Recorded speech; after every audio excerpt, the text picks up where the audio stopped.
आगे से देखिए, जैसे मैंने कहा था, जय श्री राम। क्या बात है, दिल्ली के सम्मान में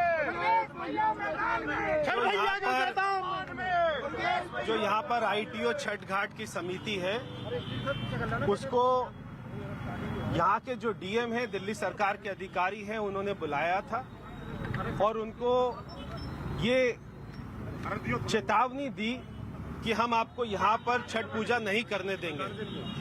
आज दिल्ली में एमसीडी, डीडीए सारे पार्कों में, सारे स्थानों पर हो रही है पूजा, तो दिल्ली सरकार ये आदेश क्यों नहीं दे रही कि उनके स्थानों पर भी पूजा हो सकती है। और मैंने कहा था कि कोई हमारी पूजा को नहीं रोक सकता। इस पूजा में कोई पटाखे नहीं फोड़े जाते हैं, कोई प्रदूषण नहीं होता है। यहाँ पर माँ बहनें जो व्रती होती हैं वो बहुत ही श्रद्धा से आती हैं और बहुत ही अपना सुख शांति से अपनी पूजा करके चली जाती हैं। तो आज मैं यहाँ पर आया हूँ और मैं सभी को, अपना दिल्ली वासियों को कहना चाहता हूँ, सभी माँ बहनों को, व्रतियों को कहना चाहता हूँ कि वो यहाँ पर आएं और हम इसको खुलवाएंगे। और यहाँ पर आप आएं और बहुत ही सुरक्षा के साथ में, बहुत ही आराम से आपकी पूजा यहाँ पर करवाई जाएगी, ऐसा मैं आपको विश्वास दिलाता हूं। आम आदमी पार्टी ये कहती है कि उपराज्यपाल से इजाजत क्यों नहीं ला रहे हैं आप? वो अंदर में गृह मंत्रालय आता है और गृह मंत्रालय के नुमाइंदे उपराज्यपाल होते हैं जो डीडीएमए के अध्यक्ष हैं। तो अगर कहीं ये सवाल तो आप पर भी उठता है कि आप सांसद हैं, गृह मंत्रालय आपकी, सरकार कह रहे हैं आप राजनीति कर रहे हैं। अगर उपराज्यपाल महोदय इसको रोक पाते या इसकी परमिशन दे पाते तो वो दिल्ली में जो केजरीवाल ने घर घर शराब की होम डिलीवरी की उन्होंने योजना निकाली है, वो उसको भी रोक सकते थे। जो उन्होंने ये सारा पैसा विज्ञापन एड पर 900 करोड़ रुपए खर्च कर दिया, इसको भी रोक सकते थे। तो एलजी सब कुछ दिल्ली में नहीं रोकता है। जब वो रोकते हैं एलजी साहब तो ये कोर्ट चले जाते हैं। कोर्ट का निर्देश आता है कि एलजी को इनके किसी भी कामकाज में दखल अंदाजी नहीं करनी है, इसलिए एलजी नहीं रोकते हैं। सरकार जो भी उनको प्रस्ताव भेजती है वो एलजी पास कर देते हैं। सर, अब पाबंदी है तो क्या आप अंदर जाएंगे? बैरिकेड तोड़कर, बैरिकेड पुलिस ने लगाए भारी सुरक्षा के। देखिए, यहाँ पे एक दिल्ली के मुख्यमंत्री हैं, मैं अभी पुलिस से बात करूंगा कि यहाँ पे जो भी आज बहुत बड़ा महापर्व है छठ का, तो कोई हमको ना रोके, कोई भी माँ बहनों को, व्रतियों को ना रोके और सबको बहुत ही आराम से अंदर जाने दे। मैं अभी इसी बात के लिए इंतजाम करने तो आया हूँ। तीसरा दिन है, क्या ये पहले बात की जा सकती थी? कुल मिलाकर के कि पुलिस, हमने तो बात की थी पहले, मगर अरविंद केजरीवाल पंजाब में, उत्तरांचल में, पता नहीं कहाँ कहाँ चुनाव में घूमे जा रहे हैं। दिल्ली में लोगों को दिवाली में क्या तकलीफ आ रही है, सारे गोवर्धन पूजा में, गणेश पूजा में, दुर्गा पूजा में क्या क्या तकलीफें आ रही हैं, छठ पूजा में क्या क्या तकलीफ आ रही है। दिल्ली के मुख्यमंत्री को तो खुद यहाँ होना चाहिए और मैं आपके माध्यम से कहना चाहता हूँ दिल्ली के मुख्यमंत्री या उनका कोई मंत्री यहाँ पर पहुंचे और सारी सुरक्षा, सारी सफाई, सारी जो है प्रशासन को यहाँ पे लगाए कि अच्छे से लोगों को यहाँ पे पूजा करने को मिले। परवेज जी, कोविड प्रोटोकॉल का हवाला है जी, या कोविड नॉर्म्स को फुलफिल करने की बात है जी। तो जैसा आपने कहा, या तो इस तरीके से प्रिपरेशन रहती जी। तो ये फाइनली आपको क्या दिखता है कि क्यों हो रहा है फिर ये? अगर ये तो कोविड का इसलिए हो रहा है क्योंकि अगर आप देखेंगे यमुना की हालत, आज पूरे दिल्ली में छठ पूजा मनाई जा रही है। केवल यहाँ पर यमुना घाट पर, आईटीओ पर दिल्ली सरकार ने पाबंदी लगा दी है क्योंकि यमुना, माँ यमुना इतनी गंदी हो गई है। माँ यमुना को दिल्ली सरकार ने इतना गंदा कर दिया है। अरविंद केजरीवाल ने कहा था मैं सबको लेकर आऊंगा, यहीं पे डुबकी लगाऊंगा। आज वो कैसे डुबकी लगाएंगे? सारा नाला, इंडस्ट्री, सबका पॉल्यूशन तो अंदर जा रहा है। तो लाखों लोग आएंगे पूजा करने और वो देख लेंगे कि केजरीवाल ने कुछ नहीं किया, इसलिए उन्होंने यहाँ पर परमिशन नहीं दी। एक तो कोविड प्रोटोकॉल, ऊपर से जिस तरीके से गंदगी यमुना के अंदर है, तो ये साइड इफेक्ट, जो इसके इफेक्ट होंगे, देखिए लोगों की भलाई के लिए सरकार कह रही है ना। मैं ये कह रहा हूँ, आपने पूरी दिल्ली में तो छठ पूजा मनाई जा रही है, केवल यहाँ पर क्यों नहीं मनाई जा रही? केवल यहाँ पर परमिशन क्यों नहीं है? एमसीडी ने, डीडीए ने सबको परमिशन दी है। दिल्ली में हजारों स्थानों पर करोड़ों लोग पूरे एनसीआर में, देश में इस पूजा को मना रहे हैं। आईटीओ पर क्यों नहीं मना रहे? ये मैं पूछना चाहता हूँ, यही मेरा सवाल है। तो ये दिल्ली सरकार के अधीन है घाट, तो यहाँ पर परमिशन क्यों नहीं है? एमसीडी दे रही है, डीडीए दे रही है, भारत सरकार दे रही है। जो सबसे पुराना घाट है दिल्ली का, वहां पर परमिशन नहीं है। मेरा तो यही सवाल है कि यहाँ क्यों नहीं और बाकी जगह, अगर बाकी जगह है तो यहाँ पर भी होनी चाहिए। देखिए प्रवेश वर्मा है जो कि आगे जा रहे हैं। यहाँ पर पुलिस की तैनाती है। अगर हम तस्वीरें आपको दिखाएं, यहाँ आप तस्वीर देख सकते हैं, ये स्थिति यहाँ पर है। और प्रवेश वर्मा ने सीधे तौर पर कहा है कि दिल्ली सरकार इसकी इजाजत क्यों नहीं देती, जब दिल्ली में भी और पूरे देश में छठ पर्व मनाया जा रहा है, यमुना किनारे आईटीओ पर इसकी इजाजत क्यों नहीं दी जा रही है।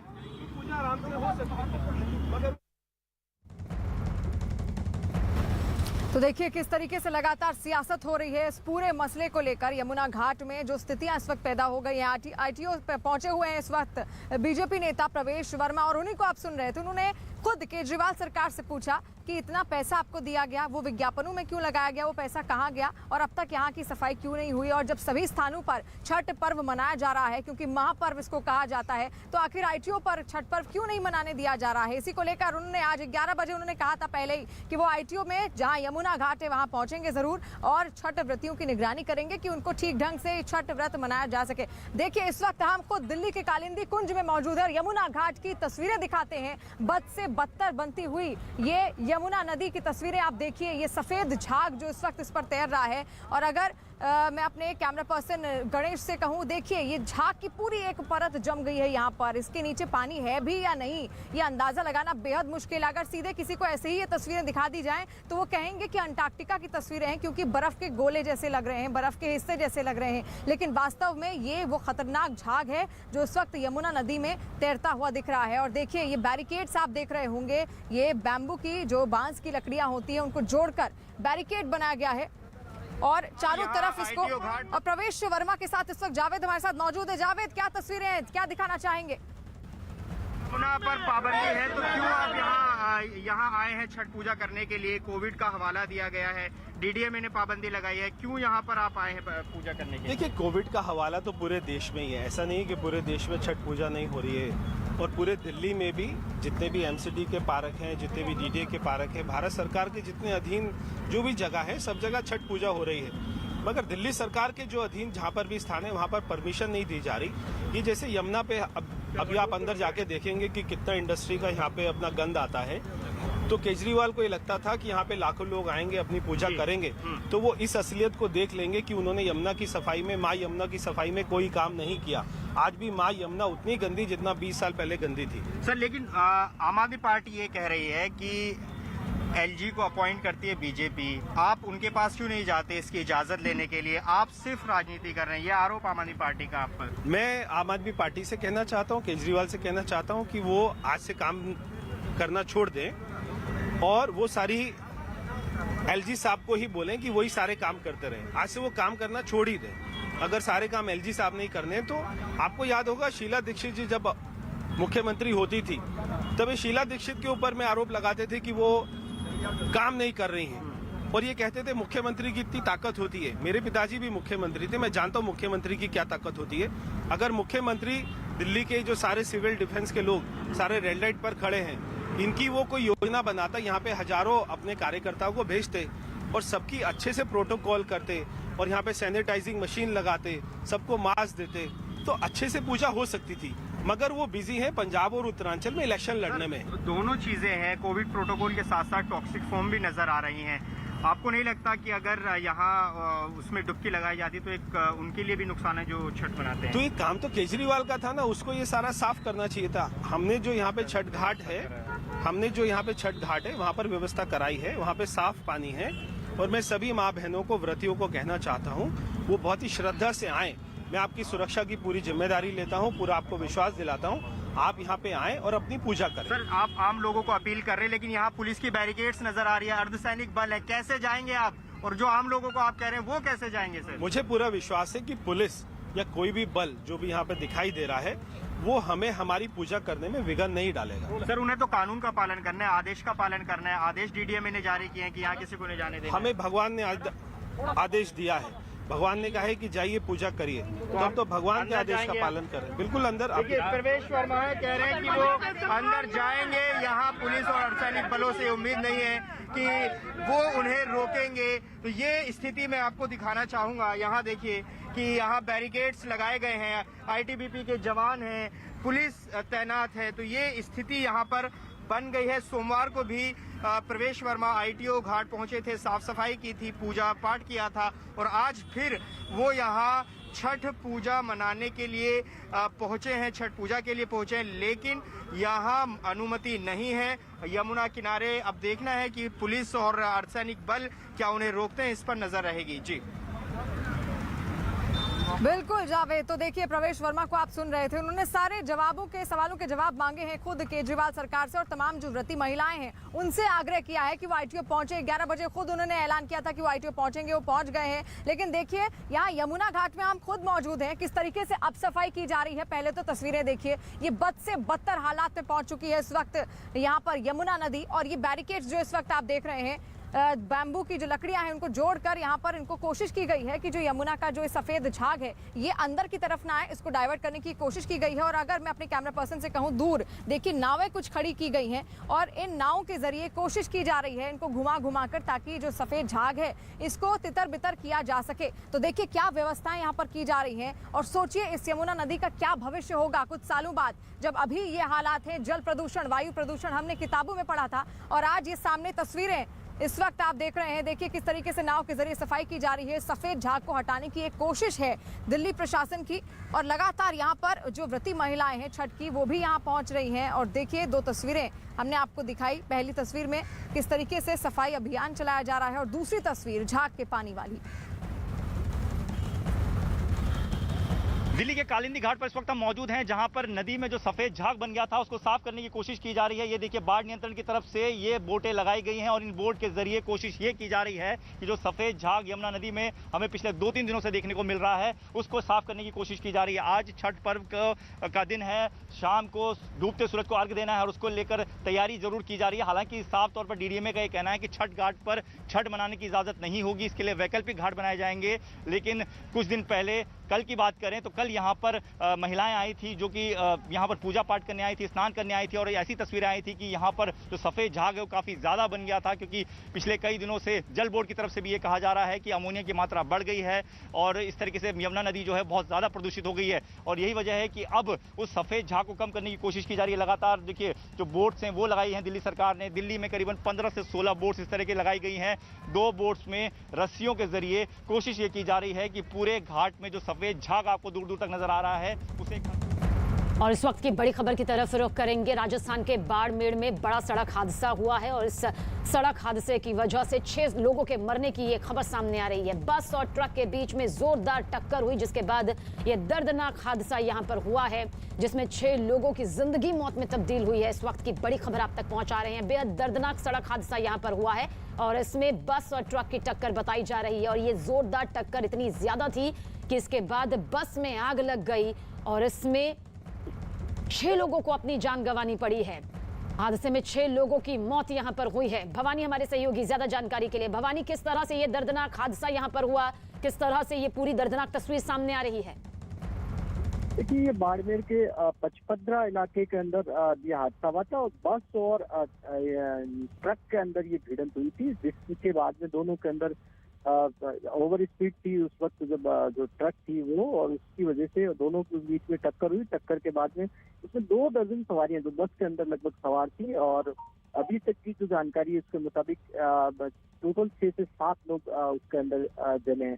पुलिस इस वक्त मौके पर पहुंची है, लेकिन क्योंकि ये हाईवे का इलाका है वहाँ पर इस वक्त लंबा जाम लग गया है। तो हमारे सहयोगी भवानी हमें जानकारी दे रहे हैं कि किस तरह से ये दर्दनाक हादसा हुआ जिसमें 6 लोगों को अपनी जान गंवानी पड़ी। ये अब फिलहाल वो यमुना की तरफ बढ़ रहे हैं। साफ ऐलान किया है प्रवेश वर्मा ने कि वो यमुना किनारे छठ मनाकर रहेंगे। दिल्ली सरकार अगर रोकना चाहे तो रोक कर दिखाए और वो लगातार यहाँ पर आगे बढ़ रहे हैं। दरअसल यमुना किनारे छठ पूजा करने पर पाबंदी है और उसी को चेताते हुए प्रवेश वर्मा ने कहा था कि वो यहाँ पर छठ मनाएंगे और यहाँ ITO पहुंचे अर्धसैनिक बलों ने रोकने की कोशिश की प्रवेश वर्मा को, लेकिन वो यहाँ बैरिकेड हटाकर बैरिकेड पार करके वो यहाँ देखिए पहुंच चुके हैं यमुना किनारे। ये अहम बात इसलिए है क्योंकि डीडीएमए ने यमुना किनारे छठ पूजा पर पाबंदी लगाई हुई है। ये तस्वीर देखिए, बीजेपी समर्थकों से घिरे हैं प्रवेश वर्मा, नारेबाजी हो रही है और लगातार यमुना किनारे बढ़ चुके हैं और यहाँ पूजा करने की तैयारी प्रवेश वर्मा कर रहे हैं। जो पाबंदी लगाई गई थी उसको तोड़ा है प्रवेश वर्मा ने। ये देखिए, ये एक यहाँ कृत्रिम लेक बनाई गई है, उसी के पास यहाँ पहुंचे हैं। ये तस्वीर देख लीजिए, जो यहाँ लेक बनाई गई थी। ये देखिए, प्रवेश वर्मा यहाँ पहुंचे हैं। ये देखिए, जो पानी है, जो इस लेक में पानी छोड़ा जा रहा है, वो पाइप पकड़े हुए हैं। तो सीधे तौर पर उन्होंने जिस तरह से चुनौती दी थी, उसी को देखते हुए, उसको पूरा करते हुए यमुना किनारे पहुंचे हैं, जहां पर छठ पूजा को लेकर पाबंदी है। ये देखिए, जो लेक है उसमें पानी वो छोड़ रहे हैं, क्योंकि जो घाट बनी हुई होती है उसी में अर्घ दिया जाता है। आज शाम में अर्घ दिया जाना है जब सूरज डूबेगा, और उस वक्त ये तस्वीर आप देख लीजिए। ये तस्वीर नजर आ रही है आईटीओ घाट पर, जहां प्रवेश वर्मा पहुंचे हैं। तो ये लगातार कोशिश है, एक तरह से सियासत की एक बड़ी तस्वीर यहाँ पर देख सकते हैं। छठ को लेकर जो दिल्ली में सियासत हो रही है, उसकी सबसे बड़ी तस्वीर यही है, क्योंकि डीडीएमए ने पाबंदी लगाई थी। बीजेपी अरविंद केजरीवाल सरकार पर आरोप लगा रही है, और अब उसी पाबंदी को तोड़ते हुए यमुना किनारे पहुंचे हैं प्रवेश वर्मा, बीजेपी के सांसद। तो ये तस्वीर यहाँ पर है। फिलहाल जो बैरिकेड्स थी उनको तोड़ दिया गया है।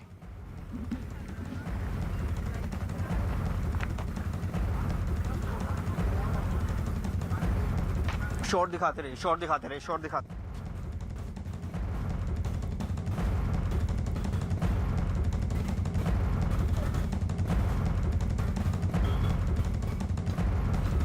जो कि बीजेपी के सांसद है पश्चिमी दिल्ली से, बड़ी राजनीति की तस्वीर, छठ पूजा को लेकर जो राजनीति दिल्ली में हो रही है उसकी सबसे बड़ी तस्वीर इस वक्त हम आपको न्यूज 18 इंडिया पर दिखा रहे हैं। सीधे तौर पर कहा था कि वो यमुना किनारे ही छठ मनाएंगे। छठ पूजा की अनुमति यमुना किनारे नहीं है, लेकिन वो पहुंचे हैं यहाँ। आप देख सकते हैं जो लेक, जो कृत्रिम लेक बनाई गई है, वहां पानी छोड़ रहे हैं। आज छठ पूजा का तीसरा दिन है, अर्घ दिया जाना है जब सूरज डूबेगा, और उसी की तैयारियों के लिए यहाँ जो ये आप तस्वीर देख रहे हैं, प्रवेश वर्मा आप तस्वीरों में देख सकते हैं। लगातार सोमवार को भी वो यहाँ पर पहुंचे थे, यहाँ साफ सफाई की थी, पूजा की थी, और अब ये तस्वीर नजर आ रही है। पिछले कई दिनों से लगातार आम आदमी पार्टी और भारतीय जनता पार्टी के बीच राजनीति हो रही थी छठ पूजा को लेकर। पहले डीडीएमए ने छठ पूजा पर ही बैन लगाया था सार्वजनिक जगहों पर, लेकिन उसके बाद बीजेपी के सांसद मनोज तिवारी ने प्रोटेस्ट किया। फिर मुख्यमंत्री अरविंद केजरीवाल ने भी एलजी को पत्र लिखकर ये कहा कि इजाजत दी जाए गाइडलाइंस के तहत, और उसके बाद डीडीएमए ने छठ मनाने की इजाजत दी, लेकिन यमुना किनारे पाबंदी को बरकरार रखा। और उसके बाद यही आरोप बीजेपी लगा रही है कि पाबंदी लगाई है अरविंद केजरीवाल सरकार ने, जबकि आम आदमी पार्टी ये कह रही है कि ये पाबंदी एलजी ने लगाई है। बीजेपी एलजी से बात करे, और अब जैसा कि ऐलान किया था प्रवेश वर्मा ने कि वो पाबंदी तोड़ेंगे और यमुना किनारे छठ मनाएंगे। वो पहुंचे हैं, बैरिकेड्स तोड़े हैं, और उसके बाद यमुना किनारे वो पहुंचे हैं। तस्वीर आप देख सकते हैं, यहाँ जो एक लेक में आपको तस्वीर दिखाना चाहूँ, ये लेक बनाई गई थी छठ पूजा समिति की तरफ से। हालांकि इसकी भी इजाजत छठ पूजा समिति को नहीं मिली है। उन्होंने कहा है कि स्थानीय प्रशासन से सिर्फ इसकी इजाजत मांगी गई थी, लेकिन इसकी भी इजाजत नहीं दी गई है। और अब यहीं पर इसी कृत्रिम लेक पर आप मेरे पीछे देख सकते हैं प्रवेश वर्मा जो यहाँ इस लेक में पानी छोड़ रहे हैं, और सीधे तौर पर उन्होंने एक बड़ी अपील भी ये की है कि वो जो है आम जो छठ व्रती महिलाएं हैं वो यहाँ पर हैं, वो आए और छठ मनाएं। बीजेपी के नेता हैं हमारे साथ बातचीत करने के लिए, तजिंदर बग्गा हैं। ये बताइए सर, ये कानून जो डीडीएमए ने एक पाबंदी लगाई थी, आपने उसे क्यों तोड़ा? आप लोग यहाँ आए बैरिकेड तोड़कर और यहाँ जो छठ पूजा आप मना रहे हैं, आप पहुँच गए हैं। सैकड़ों वर्षों से इसी यमुना घाट पे जो हमारे पूर्वांचल के भाई बहन छठ पूजा करते हैं, आज अरविंद केजरीवाल दिवाली पे कहते हैं पटाखे ना जलाए। दिवाली कैसे मनाए ये सिखाया जाता है, होली कैसे मनाए ये सिखाया जाता है। पूर्वांचल के भाइयों को छठ नहीं मनाने दिए जा रहे। पहले तो इन्होंने कहा कि दिल्ली में छठ ही नहीं होने देंगे। जब कोविड खत्म हो गया, ईद के ऊपर पूरी दिल्ली ईद को मनाने के लिए बाजार खोल देते हैं, लेकिन जब पूर्वांचल के भाइयों का सबसे बड़ा एक जो पर्व है छठ होता है, उसकी पाबंदी। सरकार कह रही है कि 800 जगह उन्होंने इंतजाम किए हैं, वो दिल्ली सरकार के इंतजाम है। ये जो पाबंदी लगाई है ये एलजी ने लगाई है, और एलजी आपके हैं। आप एलजी के पास क्यों नहीं जाते परमिशन लेने के लिए? आरोप आम आदमी पार्टी का आप पर है, इस पर क्या कहेंगे? देखिए, अरविंद केजरीवाल सिर्फ राजनीति कर रहे हैं। मैं आपको पोस्टर दिखा सकता हूं। ये एसडीएम साहब ने यमुना घाट पे जगह जगह पोस्टर लगाए हैं। उस पोस्टर के ऊपर एसडीएम की ये है कि यहाँ पे परमिशन नहीं दी जाएगी। एसडीएम किसके अंडर आता है मैं पूछना चाहता हूँ। ये पोस्टर को मैंने ट्वीट किया है, ये देखिए ये पोस्टर है वो, ये एसडीएम के ऑर्डर से किया गया है। में गाइडलाइन का पालन तो प्रशासन को कर रहा है। एलजी वो करता है जो दिल्ली सरकार प्रपोजल भेजती है। जो 400 यूनिट दिल्ली में फ्री की गई थी, उसके ऊपर भी एलजी का साइन था। फिर उस पर अरविंद केजरीवाल जी क्रेडिट क्यों ले रहे थे? तो एलजी एक आधिकारिक रूप से जो भी प्रपोजल कह रहे यमुना किनारे ना मनाने का प्रपोजल दिल्ली सरकार ने एक बार भी प्रपोजल भेजा कि यहाँ बनाना चाहिए? अगर उनको विरोध था तो क्या एक बार भी उन्होंने एलजी को प्रपोजल भेजा? तो ये दिल्ली सरकार द्वारा किए गए प्रपोजल के ऊपर एलजी का साइन है। दिल्ली सरकार जो भी वो भेजती है एलजी का साइन होता है, चाहे वो आप 400 यूनिट की जब बिजली फ्री होती है तब तो क्या है। आप जरूर आए हैं, आप लोगों ने अपील भी की थी, लोग पहुंचे, लेकिन लोग यहाँ पर नहीं पहुंचे जो आम छठ वाले लोग हैं। 5 बजे से पूजा चालू होती है छठ की। आप देखिएगा 4 बजे आपको हजारों की संख्या में लोग देखिए। तजिंदर बग्गा जो कि कह रहे हैं कि शाम में हजारों की संख्या में यहाँ लोग नजर आएंगे, और सबसे अहम बात ये कि जो प्रवेश वर्मा है वो यहाँ पर मौजूद हैं, और यमुना किनारे की भी तस्वीर हम आपको दिखा देते हैं। देखिए, लगातार बीजेपी जिस मुद्दे को लेकर हमलावर है, यमुना में जहरीले झाग, वो झाग आपको न्यूज 18 इंडिया के कैमरे पर नजर आएंगे। आप जरा तस्वीर देख लीजिए। तो ये दिल्ली में जो राजनीति हो रही है छठ को लेकर, और जो बीजेपी हमलावर है उसको लेकर भी हम तस्वीर दिखा रहे हैं। और जो प्रवेश वर्मा है उन्होंने वो यहाँ अंदर आ गए हैं, और इस वक्त की बड़ी खबर राजस्थान के बाड़मेर से, जिस पर लगातार हमारी नजर बनी हुई है। बेहद दर्दनाक हादसा यहां पर हुआ है। बस और ट्रक के बीच एक भीषण जोरदार टक्कर हुई, जिसके बाद 6 लोगों को बताया जा रहा है कि अपनी जान यहां पर गंवानी पड़ी। इस जोरदार टक्कर के बाद बस में आग लग गई। ओवर स्पीड का ये मामला यहां पर सामने आ रहा है। देखिए, मौके की तस्वीर भी इस वक्त आपके सामने मौजूद है। तस्वीर के जरिए अंदाजा लगाया जा सकता है कि कितना जोरदार यहां पर ये पूरा हादसा हुआ है, जिसके चलते यहां पर 6 लोगों को अपनी जान गंवानी पड़ी। आंकड़ा बढ़ भी सकता है। काले धुएं का उड़ता गुब्बार ये बताने के लिए काफी है कि किस तरह से ओवर स्पीड का खामियाजा यहां पर जिंदगियों को भुगतना पड़ा है। ट्रक और बस की ये जोरदार टक्कर, जिसके बाद बस में फौरन आग लग गई, और उसके बाद जो जानकारी निकलकर सामने आ रही है, 6 लोगों को इस भीषण हादसे में अपनी जान गंवानी पड़ी है। बेहद दर्दनाक खबर है ये, जहां पर देखिए किस तरह से बस और ट्रक के बीच टक्कर होती है। जो शुरुआती तौर पर मामला सामने आ रहा है वो ओवर स्पीड का सामने आ रहा है, और अमूमन इस तरह के मामले सामने आते हैं जब ओवर स्पीड या ओवरटेक करने के चक्कर में हादसे हो जाते हैं, और इनका खामियाजा सीधे सीधे मुसाफिरों को भुगतना पड़ता है। न्यूज 18 एक्सक्लूसिव तस्वीर आपके सामने मौजूद है। आग की ये लपटें देखकर आप अंदाजा खुद ही लगाइए कि कितना भीषण हादसा यहाँ पर हुआ है। ट्रक और बस के बीच की ये जोरदार टक्कर, अफरा तफरी का माहौल इस वक्त यहाँ पर बच गया। तस्वीरें ये बेहद भयावह है। सोचिए किस तरह से लोग इसमें जिंदा झुलस गए, सोचने भर से ही रोंगटे इसमें खड़ी हो जाती हैं। देखिए, तस्वीर इस वक्त आपके सामने मौजूद है। जैसे ही बस और ट्रक की ये जोरदार टक्कर हुई, उसके बाद ये आग यहाँ पर लपटों के तौर पर सामने आई, जो कि बस जलकर यहाँ पर राख हो गई। भवानी हमारे साथ मौजूद है। भवानी, विचलित करने वाली ये तस्वीरें हैं जो इस वक्त हम न्यूज 18 एक्सक्लूसिव तस्वीर आपके जरिए यहाँ पर दिखा रहे हैं। क्या कुछ और यहाँ पर निकलकर सामने आ रहा है? 6 लोगों की तो जान चली गई, बाकियों की क्या कुछ हालत है? देखिए, बस के अंदर टोटल 25 लोग सवार थे। उसके बाद में बाकी को जो काफी लोग जुड़ते हैं, टोटल जुलसने वालों की संख्या तकरीबन 10 से ज्यादा है। उनको 55 के एक निजी हॉस्पिटल के अंदर वहां पर भर्ती कराया गया। इस बीच में वहां पर फायर ब्रिगेड की गाड़ियां पहुंच गई है। आग अभी इस वक्त वहां पर बुझा दी गई है और जो घायलों को एक्चुअल जो फिगर है की मौत का वो थोड़ी देर बाद में और तस्वीर साफ होगी, लेकिन काफी गंभीर रूप से जख्मी हुए हैं काफी लोग जी। और 6 लोगों की मौत हो गई। भवानी, सबसे ज्यादा दुखद ही इस बीच रहा। जी हाँ, बिल्कुल बेहद दुखद हादसा है, ये अपना आप में बहुत बड़ी बात है। और ये जो हाईवे जिस पर ये हादसा हुआ, ये बाड़मेर और जोधपुर का हाईवे है, कोई बहुत ज्यादा रश वाला हाईवे नहीं है, खाली है। जो स्पीड थी वो ज्यादा थी और कहीं न कहीं ऐसा लग रहा है कि जो लापरवाही रही है दोनों चालकों की और खासतौर पर ट्रक वाले की, जिसकी वजह से ये हादसा हुआ और आग लगी और उसके बाद में जुलस गई। बाकी चीज पुलिस वहां पर पहुंची है क्योंकि दोनों तरफ से जो ट्रैफिक है वो जाम हो गया, इसलिए वहां से हटवाया जा रहा वहां से और रोड क्लियर कराई जाएगी जी।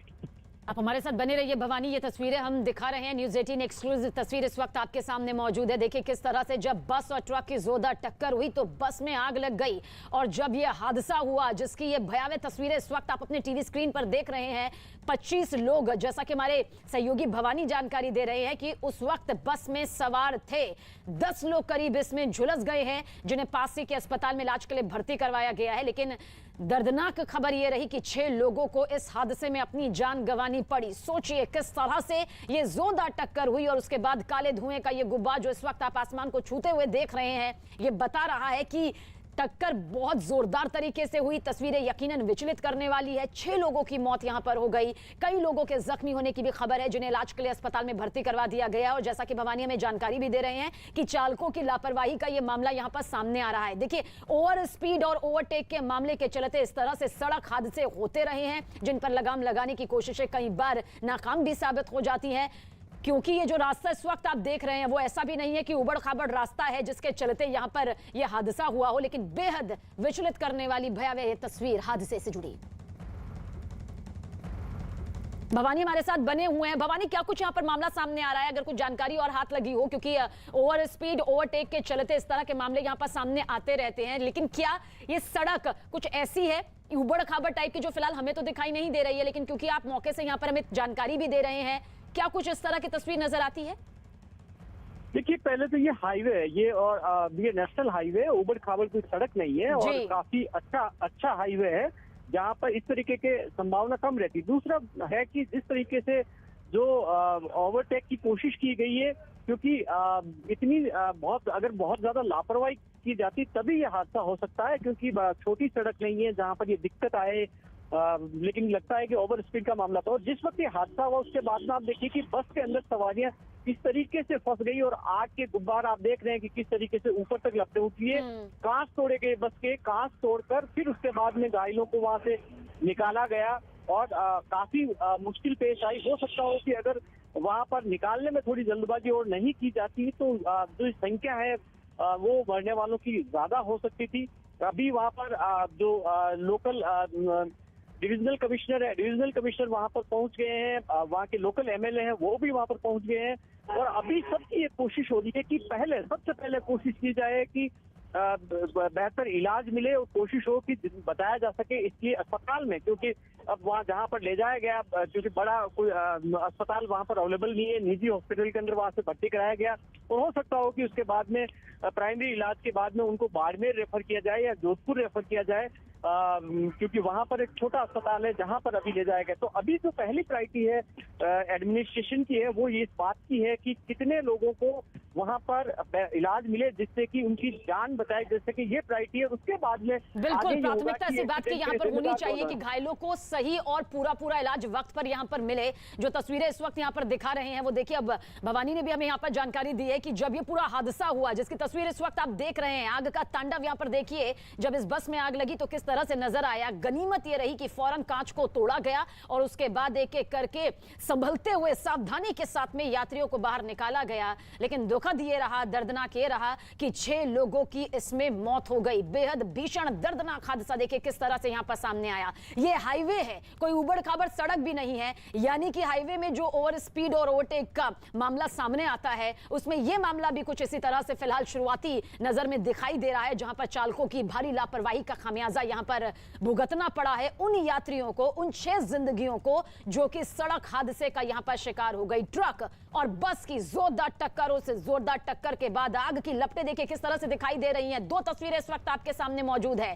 काले धुएं का ये गुब्बारा आप देखिए किस तरह से फैल गया है, बस में पूरी तरह से आग लग गई। लेकिन भवानी हमारे सहयोगी हमें जानकारी दे रहे हैं इसी से जुड़ी हुई कि कांच तोड़ा गया और फौरन कांच तोड़ते हुए यात्रियों को बाहर निकालने की कोशिश की गई, क्योंकि बस में आग भी लग चुकी थी और यह आग धीरे धीरे और पूरी तरह से बस को जलकर खाक करती हुई भी नजर आई। लेकिन 6 लोगों की जिंदगी इसमें बचाई नहीं जा सकी, 6 लोगों की इसमें मौत हो गई, वरना ये और भी ज्यादा भयानक हादसा यहां पर हो सकता था अगर वक्त पर बाकी यात्रियों को नहीं निकाला जाता। बस में उस वक्त करीब 25 यात्री सवार थे, 10 यात्री करीब बताए जा रहे हैं कि जख्मी हुए हैं, जिन्हें इलाज के लिए भर्ती करवाया गया है। और जैसा कि एक बहुत अहम बात यहां पर भवानी कहते हुए भी नजर आए कि सबसे पहली प्राथमिकता यही दिखाई जा रही है और दिखाई जानी भी चाहिए कि जो घायल हुए हैं उन्हें सही इलाज मिले, क्योंकि आसपास जो छोटा अस्पताल है वहां पर उतनी सुविधाएं जाहिर सी बात है नहीं होंगी, इसीलिए जल्द से जल्द उनका इलाज किया जाए। लेकिन 6 लोगों को आखिरकार इस भीषण भिड़ंत में अपनी जान गंवानी पड़ी है। तस्वीरें विचलित कर सकती है, क्योंकि यही वो आग की लपटें हैं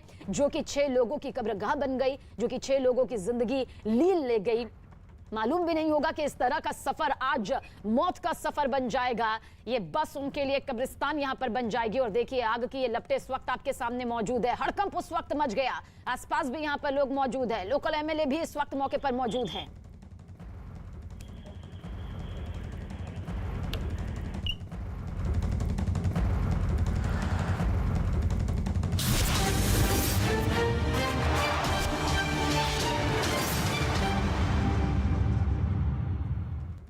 ड्रग्स केस पर जारी घमासान के बीच महाराष्ट्र के मंत्री नवाब मलिक और महाराष्ट्र के पूर्व सीएम देवेंद्र फडणवीस के बीच सियासी घमासान और तेज हो गया है। एक दिन पहले ही देवेंद्र फडणवीस ने नवाब मलिक पर अंडरवर्ल्ड से जुड़े होने का संगीन आरोप लगाया और यह धमाका किया, जिसके जवाब में आज नवाब मलिक ने फडणवीस के खिलाफ आरोपों का हाइड्रोजन बम फोड़ने का जो ऐलान किया था प्रेस कॉन्फ्रेंस के जरिए, उन्होंने भी कई गंभीर संगीन आरोप लगाए। उन पर नोटबंदी के बाद जाली नोट के करोड़ों के घोटाले में शामिल होने का आरोप लगा दिया। और यही नहीं, उन्होंने देवेंद्र फडणवीस पर एनसीबी के जोनल डायरेक्टर समीर वानखेड़े को बचाने के लिए केस को घुमाने का भी आरोप लगाया।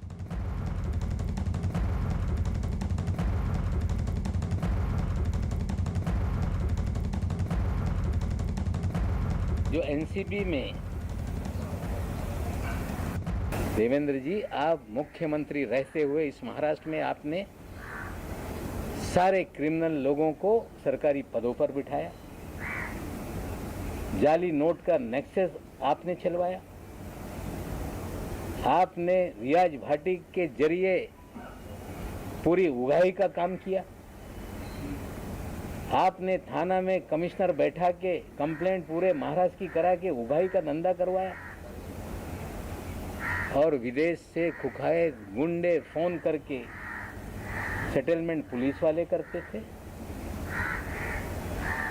और ये सारा खेल आपके आशीर्वाद से महाराष्ट्र में चल रहा था। औरों को कह रहे हैं कि अंडरवर्ल्ड कलेक्शन के लोग हैं ये, लेकिन देवेंद्र जी हम आपसे पूछना चाहते हैं कि सारे अंडरवर्ल्ड के लोग,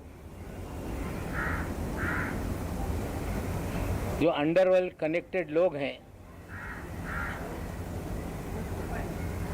जो बड़े बड़े क्रिमिनल हैं, आपने मुख्यमंत्री रहते हुए उन्हें सभी लोगों को जो सरकारी कमीशन है, सरकारी बोर्ड है, उसका अध्यक्ष क्यों बनाया? मुन्ना यादव नाम का एक व्यक्ति जो नागपुर का खुखायत गुंडा है, जिस पे हत्या से लेके सभी तरह के मामले दर्ज हैं, जो आपका राजनीतिक सारे भय पैदा करने वाला आपका साथी है, उस मुन्ना यादव को आपने कंस्ट्रक्शन वर्कर बोर्ड का अध्यक्ष बनाया था कि नहीं? क्या आपकी गंगा में मुन्ना यादव नहा के पवित्र हो गया था?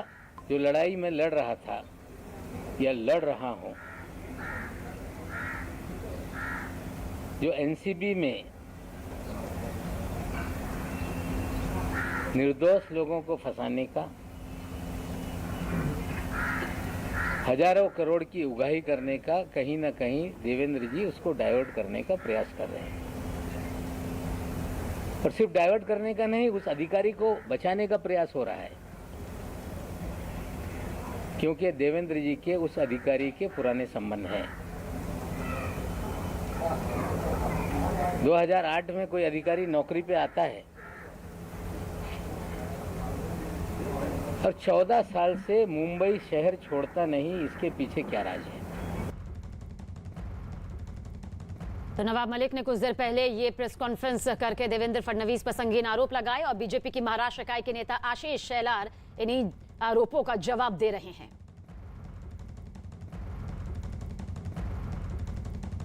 तो जो आरोप यहां पर लगाए गए हैं वो बेबुनियाद हैं, ये कहा जा रहा है अब बीजेपी की तरफ से। बीजेपी की महाराष्ट्र इकाई के नेता हैं आशीष शेलार, जिन्होंने उन आरोपों का जवाब दिया जो कि कुछ देर पहले प्रेस कॉन्फ्रेंस करके नवाब मलिक के जरिए देवेंद्र फडणवीस के ऊपर लगाए गए वो तमाम संगीन आरोप, जिसमें कहा गया कि किस तरह से नोटबंदी जब हुई, प्रधानमंत्री मोदी ने काला धन और आतंकवाद खत्म करने की बात इसमें कही थी, लेकिन उसके बाद तमिलनाडु, एमपी जैसे राज्यों में तो जाली नोट पकड़े जाने लगे, लेकिन महाराष्ट्र में नहीं पकड़े गए। यानी कि सीधे तौर पर देवेंद्र फडणवीस से उन्होंने कहा कि जाली नोट का घोटाला उनके संरक्षण में यहां किया गया और भी कई गंभीर संगीन आरोप लगाए गए। और प्रेस कॉन्फ्रेंस के दौरान नवाब मलिक ने देवेंद्र फडणवीस से पूछा कि रियाज भाटी कौन है, जिस पर बीजेपी नेता राम कदम ने नवाब मलिक को निशाने पर ले लिया। उन्होंने ट्वीट के जरिए एक तस्वीर सोशल मीडिया पर शेयर की, जिसमें उन्होंने नवाब मलिक के साथ रियाज भाटी के मौजूद होने का दावा किया। उन्होंने महाराष्ट्र सरकार और नवाब मलिक के खिलाफ आंदोलन करने का भी ऐलान किया है। देखिए तस्वीर इस वक्त आपके सामने मौजूद है। नवाब मलिक जिन्होंने सुबह प्रेस कॉन्फ्रेंस की 10 बजे और कहा कि देवेंद्र फडणवीस और रियाज भाटी के ताल्लुकात हैं, लेकिन अब खुद उनकी ये तस्वीर यहां पर राम कदम के जरिए दिखाई गई है, ट्वीट की गई है। तो नवाब मलिक की एक पुरानी तस्वीर साझा करते हुए बीजेपी नेता राम कदम ने ट्वीट किया है, देखें सच्चाई, खुद के दल के नेता कार्यकर्ता, ये प्रश्न चिन्ह भी यहां पर लगाया है, या वसूली के नए नए वाजे, दागी चेहरा, झूठी दलीलों का सहारा, खुद पर ही फूट गया हाइड्रोजन बम, प्रश्न चिन्ह के साथ ये सवाल यहां पर दागे गए हैं। और देवेंद्र फडणवीस की पत्नी अमृता फडणवीस ने नवाब मलिक पर पलटवार किया। उन्होंने ट्वीट किया, बिगड़े नवाब ने प्रेस कॉन्फ्रेंस पर प्रेस कॉन्फ्रेंस, प्रेस कॉन्फ्रेंस पर प्रेस कॉन्फ्रेंस, प्रेस कॉन्फ्रेंस पर प्रेस कॉन्फ्रेंस बुलाई, लेकिन हर बार झूठ और मक्कारी की ही बातें हमें सुनाई गई। लक्ष्य इनका एक ही है, मेरे भाई बचाना है इन्हें अपनी जमाई और काली कमाई। और नवाब मलिक ने देवेंद्र फडणवीस पर एनसीबी के जोनल डायरेक्टर समीर वानखेड़े को बचाने का भी आरोप लगाया और नोटबंदी के बाद जाली नोट के घोटाले के आरोप लगाते हुए वानखेड़े को भी निशाने पर लिया, जिसमें वानखेड़े की ओर से सफाई देने में देरी नहीं हुई। न्यूज 18 से फोन पर हुई बातचीत में उन्होंने नवाब मलिक पर झूठ बोलने का आरोप लगाया और 14 करोड़ 56 लाख नहीं बल्कि करीब 32 लाख के नकली नोट पकड़े जाने का दावा किया। यही नहीं, उन्होंने इस मामले में 5 लोगों की गिरफ्तारी होने का भी दावा किया। तो देवेंद्र फडणवीस पर कुछ देर पहले जब नवाब मलिक ने प्रेस कॉन्फ्रेंस की तो उस दौरान कई संगीन गंभीर आरोप यहां पर लगाए गए। अब उन आरोपों का एक एक करके जवाब यहां पर मिल रहा है। समीर वानखेड़े का भी जिक्र इस दौरान वो करते नजर आए और उस मामले का भी जिक्र किया जिसमें उन्होंने कहा कि 14 करोड़ 56 लाख के जाली नोट पकड़े गए और उस मामले को रफा दफा कर दिया गया। नोटबंदी हो गई पूरे देश में, जाली नोट चाहे पंजाब हो, 2000 के 500 के जाली नोट पकड़े जाने लगे। मध्य प्रदेश में जाली नोट पकड़े जाने लगे, तमिलनाडु में जाली नोट पकड़े जाने लगे, लेकिन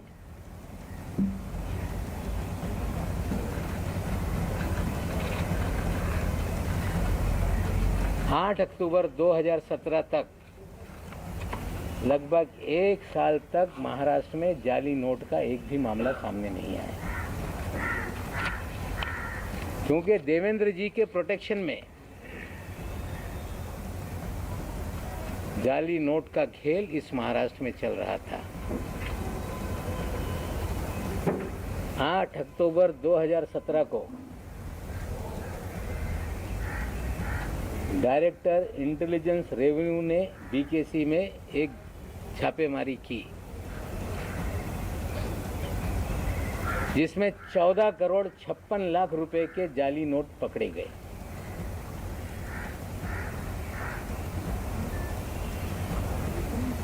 और उस मामले को रफा दफा करने के लिए देवेंद्र जी ने उसमें मदद करने का काम किया। जो 14 साल से वानखेड़े साहब जो मुंबई में लगातार पोस्टिंग रहे, उनकी पोस्टिंग ज्वाइंट कमिश्नर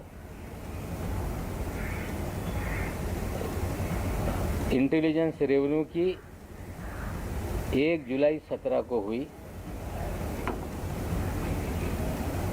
और उस समय उनके ही पास ये डिपार्टमेंट था।